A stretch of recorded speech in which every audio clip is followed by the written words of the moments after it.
انسانی غیرت کا حیرت انگیز واقعہ۔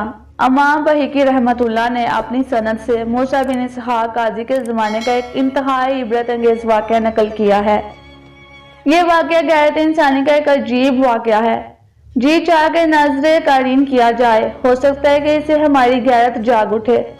امام بحقی رحمۃ اللہ فرماتے ہیں، ایک مرتبہ موسیٰ بن اسحاق قاضی کی عدالت میں ایک برقع پوش خاتون نے اپنے شوہر پر 500 شفیع مہر کا دعویٰ کیا۔ شوہر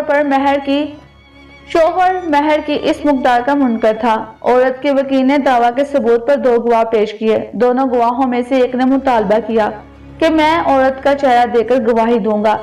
چنانچہ گواہ چہرہ دیکھنے کے لیے کھڑے ہو گئے۔ یہ دیکھ کر شوہر کی غیرت کو جوش آ گیا اور اس نے کہا کہ آخر کس وجہ سے میری بیوی پر اجنبی مرد کی نظر ڈلوائی جا رہی ہے؟ میں قاضی کے سامنے خود گواہی دیتا ہوں کہ میرے ذمے میرے بیوی کے مہر کے 500 دینار خالص ہونے کے واجب ہے، مگر میری بیوی اپنا چہرہ ہرگز نہ دکھائے گی۔ اس غیرت و حمیت کا عورت پر اس قدر اثر ہوا کہ اس نے اسی وقت وہ سارا مہر معاف کر دیا۔ یہ عجیب واقعہ دیکھ کر قاضی صاحب نے حکم دیا کہ اس واقعے کو مقارم اخلاق کے یادگار واقعات میں درج کیا جائے۔